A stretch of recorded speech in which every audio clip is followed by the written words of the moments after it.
आज हमारे विद्यालय में 10वीं कक्षा का विदाई समारोह किया गया, जिसमें सर्वप्रथम स्वागत गीत से शुरू किया गया।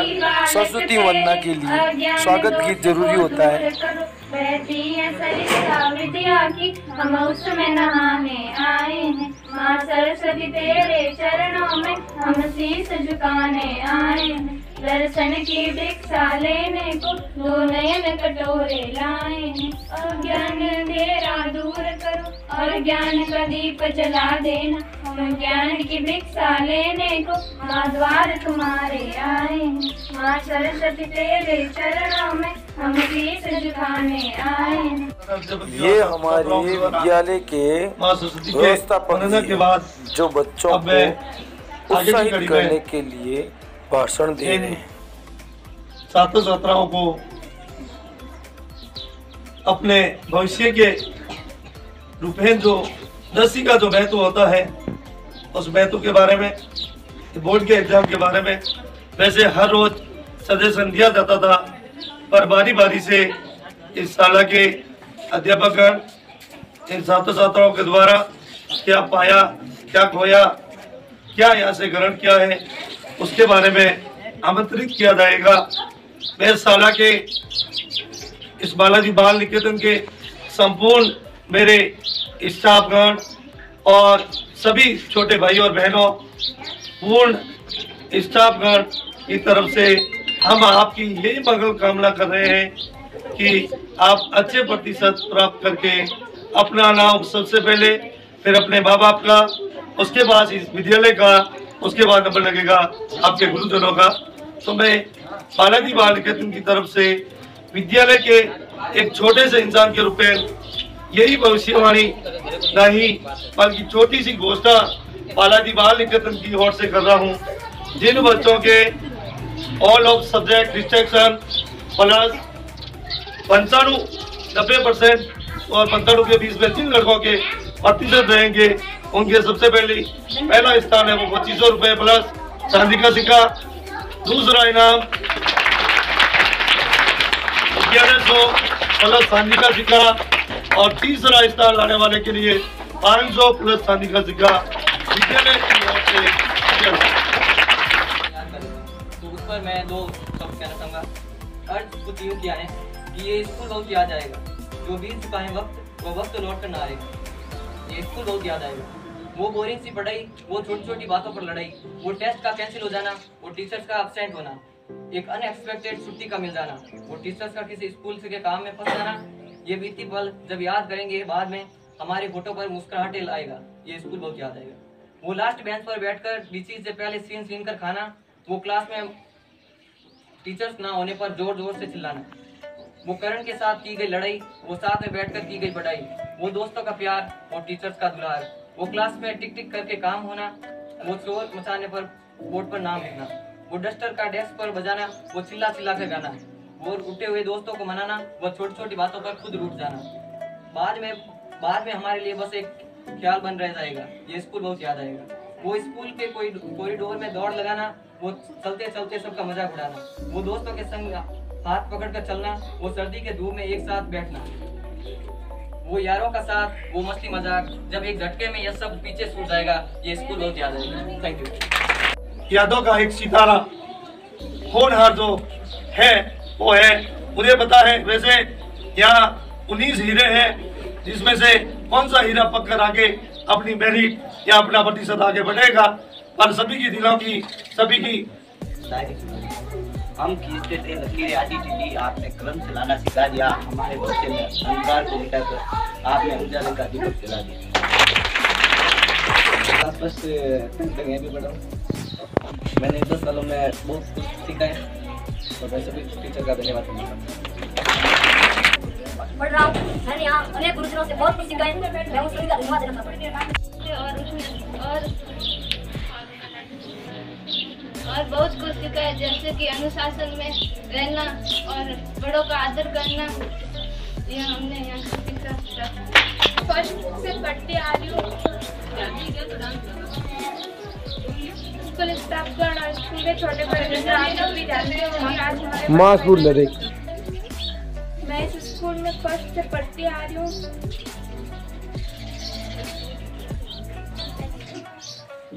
बड़ों का आदर करना, कभी भी परिस्थिति के संबंध में धैर्य और साहस बनाए रखना, छोटे बड़े घर में भागीदारी, भेदभाव के साथ शिष्टाचार का व्यवहार करना इत्यादि बातें मैंने सीखी। मैं मेरे से कोई गलती हुई तो माफ के बारे में कुछ कहना चाहूँगी कि यहाँ पर अनेक शिक्षक और स्टूडेंट आए हैं और हम इन सभी को कभी नहीं भूलेंगे। इन स्कूल की प्यारी यादों को हम अपने साथ समेट कर ले जाएंगे और इन सभी शिक्षकों और आप सभी का धन्यवाद कि आपने हमारे साथ इतने अच्छे व्यवहार किया है। उसके बाद बैराराम गहलोत, उसके बाद विक्रम बरिहार, उसके बाद राधे श्याम जी खंडियाले से आए हैं। तो कोई भी बात कहीं हो तो आपका समारोह नहीं रख पाए, कुछ बोलना हो, गाया बोलो तो हम खड़े हैं, ये विद्यालय यहाँ आपके लिए खड़ा है। आप कुछ बोलना चाहते हो तो दीजिए भाई। पहले संस्थापक साहब एंड स्कूल के स्टाफगण एंड मेरे छोटे बड़े नन्हे मुन्ने विद्यार्थीगण, आप लोग सारे जानते हो कि हम यहाँ क्यों एकत्रित हुए हैं। हमारे सीनियर पर्सन 10th के विद्यार्थियों का विदाई समारोह का प्रोग्राम रखा गया है। इस उपलक्ष्य में हम यहाँ सारे एक पंडाल पर ही आए हैं। मेरी आप लोगों से यही गुजारिश है कि आप लोग चाहे कौन सी भी क्लास से यहाँ एडमिशन लिया हो, लेकिन आज आप इस स्कूल के सीनियर विद्यार्थी के रूप में आप यहाँ से विदाई लेके जा रहे हैं। तो आप लोगों ने जो इस विद्यालय से जो कुछ भी सीखा है, चाहे अनुशासन सीखा हो, चाहे कुछ छोटे बड़ों के साथ आदर करना हो, संयम सीखा हो, धैर्य सीखा हो, उनको अपने आगे की लाइफ के अंतर्गत ही हमेशा के लिए बरकरार रखें। और इस स्कूल में किसी भी आपके छोटे भाई साथी से, आपके किसी स्टाफगण से कोई भी आपके कुछ ऊंचा शब्द कह दिया गया हो, कोई आपके साथ कुछ आपके ठेस पहुंचा हो, तो आप पे वो यहीं पे छोड़ के चला जाना है, उसको साथ में मत लेके जाना है। यहाँ पे जो गुण सीखे हैं वो आप साथ में लेके जाना है। जो यहाँ पे मनमुटाव हुए, भूले बिसरे शब्द थे, उस शब्दों को आप हमारे लिए यहीं पे छोड़ देना, हम उसको निकाल के रखेंगे। आगे मैं 10th के विद्यार्थियों को मेरी सलाह देना चाहता हूँ कि आप एग्जाम के अंतर्गत सबसे बड़ी बात है धैर्य रखना, संयम रखना। जो कोई भी पेपर आए, कैसा भी पेपर आए, आपको दिमाग में लग जाए मुझे कुछ भी नहीं आ रहा है, उनके बावजूद भी आप अपना संयम नहीं खोएं। आपको मोदी जी भी हर वक्त 10वीं और बोर्ड के एग्जाम होते थे, आपको सलाह देते थे, वो यही कहते हैं कि संयम मत खोना। यानी सामने आप संघर्ष के लिए जा रहे हैं, आपके हथियार बारूद के अंतर्गत आपके राइफल में हथियार भी खत्म हो गए, सामने वाले 10-15 भी आप अकेले भी हैं, तभी संयम है तो आप सबको अपने एक एक करके चुन के अपने तारा से कर सकते हैं। तो पेपर के अंतर्गत सपोज आपके साथ यही बीत जाए तो स्वयं कभी नहीं खोएं। अपने हाथ है जो अपने प्रेजेंट टाइम में पहले तलवार चलाते थे लोग, आज आपको पेन चलाने अपने आपके लिए तलवार यही है। तो आपका जो पास पड़ोसी बैठा है, कंपटीशन का जमाना है, आप उसको किस तरह प्राप्त करेंगे, तो अपने हाथ के ऊपर स्वयं कंट्रोल रखें। तो ये अपना हाथ ही अपना पेन आगे बढ़ के आपका जो आगे का रास्ता है वो आपके लिए इजी करेगा। और इस क्लास के 10th के जो भी इंटेलिजेंट विद्यार्थी हैं और उन लोगों से मेरा निवेदन है कि आप अपना भविष्य अच्छा संवारने के लिए 10th के बाद में आप लोगों को अलग सब्जेक्ट चूज करना पड़ता है। तो जो भी इंटेलिजेंट विद्यार्थी हैं, मेरी आप लोगों से यही सलाह है कि आप लोग अधिकांश साइंस मैथ्स लेने की प्रयास करें। साइंस मैथ्स एक हिंदुस्तान के अंतर्गत वो सब्जेक्ट हैं जिनके अनेक सारे क्षेत्र खुले हैं। उनकी चाहे सेंट्रल गवर्नमेंट की वैकेंसी हो, चाहे राज्य सरकार की वैकेंसी हो, चाहे प्राइवेट सेक्टर हो, उनके बहुत सारे क्षेत्र खुले होते हैं। यानी आपने 12वीं कर दी, 12वीं के बाद में छोटे मोटे कोई आपने इंजीनियरिंग कोर्स भी कर लिया है तो आपकी जिंदगी और आपका परिवार सुख समृद्धि से शांति से रह पाएगा। बाकी विद्यार्थी साइंस बायो भी ले सकते हैं, और कॉमर्स मेरी ओर से सलाह है कि इसमें न कोई स्कोप नहीं है। अपन कॉमर्स का सेक्टर अधिकांश बढ़िया लोग लेते हैं जो सीए करते हैं और विद्या दे रहे हैं। तो आज के इस अवसर पर प्रिय विद्यार्थियों, मेरे साथियों, आपको मालूम है 10वीं क्लास के बाद में आपको क्या करना है क्या नहीं करना, वो तो आप सभी मेरे साथियों ने बताया है कि आगे कौन सा सब्जेक्ट लेना है कौन सा नहीं लेना है, ठीक है ना। जो सबके साथ में मैं एक और बात ऐड करना चाहता हूँ कि जो आपका मन है वही लेना, जिसमें आपका इंटरेस्ट हो वही लेना। चाहे वो क्या ले रहा है, उसने क्या लिया, उसने क्या नहीं लिया, उस पर डिपेंड मत करना। जो आपको अच्छा लगे वही करना, नहीं तो भविष्य फिर वो कहीं और होगा और आप कहीं और पीछे होगा, ठीक है ना। सबसे बड़ी बात जो आपको अच्छा लगे वही लेना। और आज के मेरी तरफ से एक घोषणा ये है कि जो है ना 10th में 95 या 90 एबो लाएगा तो मेरी तरफ से आपको एक सरप्राइज गिफ्ट मिलेगा जो मैक्सिमम 1000 रुपये से बड़ा होगा, ठीक है ना। तो आप आई होप कि आप सबके लगभग सबके ज़्यादा नंबर आए, ठीक है ना। और एक बात मैं कहना चाहता हूँ कि आप इतनी अच्छी मेहनत करो जो कि ऑलमोस्ट 95 से एबो आए। कोशिश तो कर ही सकते हैं ना कम से कम। और कहते भी है ना कि मेहनत इतनी करो कि एक कहावत होती है कि कोशिश करने वालों की हार नहीं होती, कोशिश करने वालों की कभी हार नहीं होती। और एक कहते भी और भी कहते हैं कि तू खुद इतनी मेहनत करके खुदा भी आके पूछे कि तू क्या पाना क्या चाहता है, तो आप भी इतनी अच्छे से मेहनत करो कि बाद वाले लोग भी आपसे इम्प्रेस हो, आपको अपना गुरु माने, ठीक है ना। गुरु ऐसा नहीं होता कि जो पढ़ने वाला गुरु होता है, सबसे पहले आपका गुरु होता है अपनी माता, उसके बाद में आते हैं आप स्कूल में।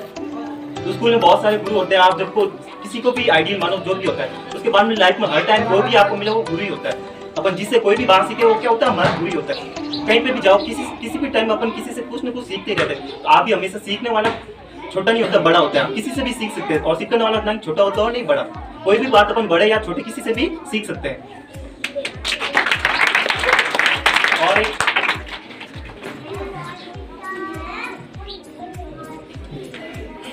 है कि आज हम क्यों कटे हुए कि अपनी 10वीं क्लास की आप अच्छा करो एग्जाम में, ठीक है। और एग्जाम देते हुए कॉन्फिडेंस में रहना, ओवर कॉन्फिडेंस में मत रहना, क्योंकि ओवर कॉन्फिडेंस और कॉन्फिडेंस सब एक ही होते हैं, लेकिन दोनों में फर्क बहुत होता है। कॉन्फिडेंस का मतलब होता है कि ये मैं कर सकता हूँ, और ओवर कॉन्फिडेंस का मतलब होता है कि ये मैं ही कर सकता हूँ। और क्योंकि यादें जुड़ी रहनी जरूरी है, क्योंकि बचपन की ऐसी यादें होती है जो अपने को याद रहती हैं, बाकी तो यादें नहीं होती। बाकी तो बचपन बीतने के बाद तो जिम्मेदारियाँ होती है, यादें सिर्फ बचपन की होती है।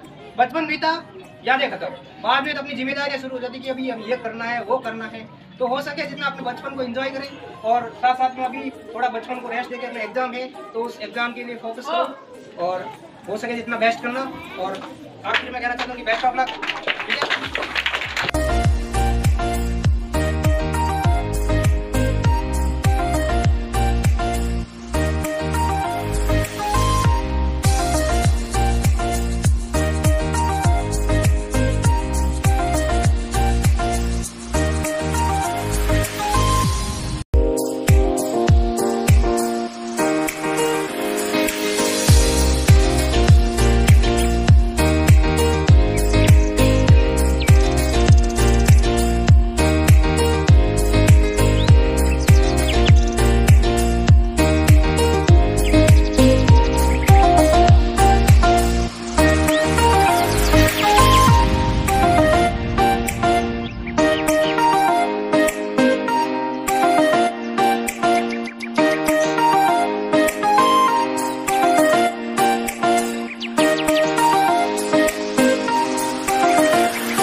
अरे एक सीधा जल्दी करो बेटा, आ जाओ।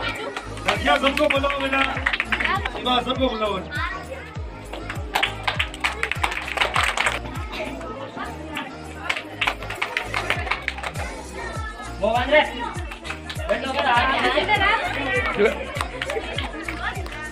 सारे हो गए क्या?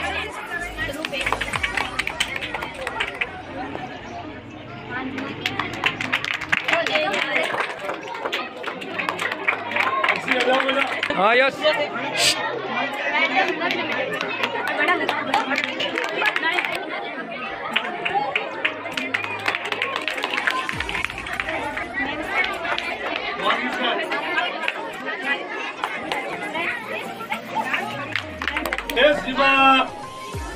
सीमा बाकी है अभी।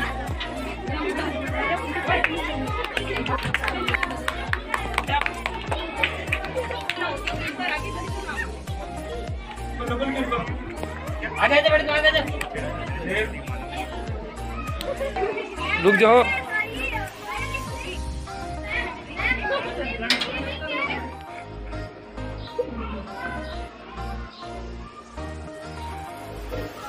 खींच लिया कहीं खींच लिया।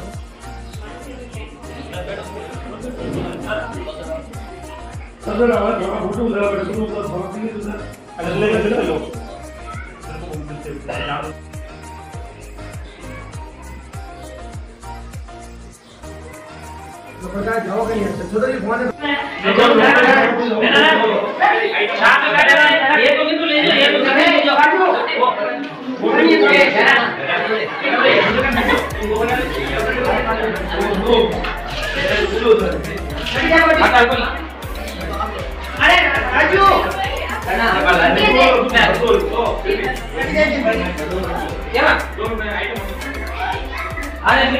मिष्टान विदाई के दिए थे समय मिष्टान कराया जा रहा है।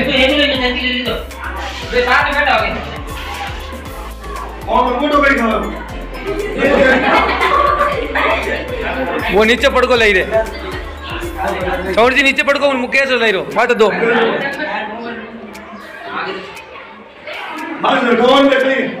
देख देख मुठ फाड़ियो दियो पहले फाड़े बेटो कौन पापा है कौन तारा रे पापा है कौन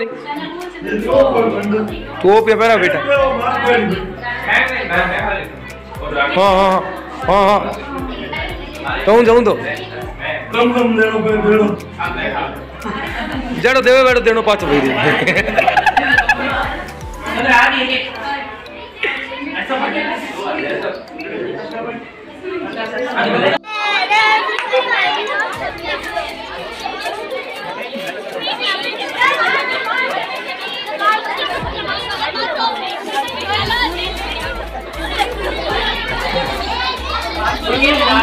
अरे उन्होंने खाली को दिया लोग देना दूसरे को बड़ी दो खाली को कितनी लगी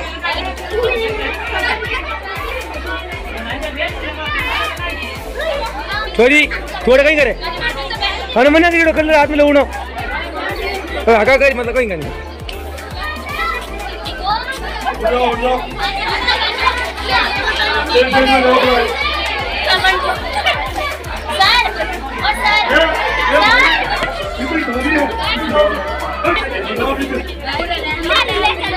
ठीक है क्या मत दी कितनी धोनी है भाभी दी जाओ जाओ एक तरफ जाओ एक तरफ बेटा नीचे अरे वैसे आओ बेटा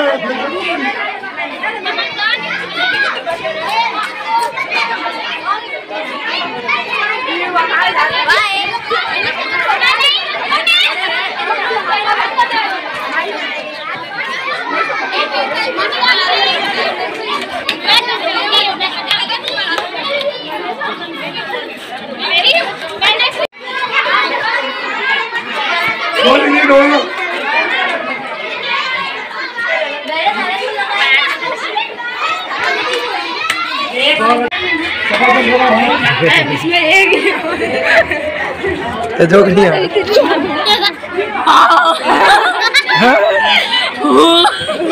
और कर एक ही कर दे दे को हो मत डालो ना मैं डाला दूंगा 3 2 1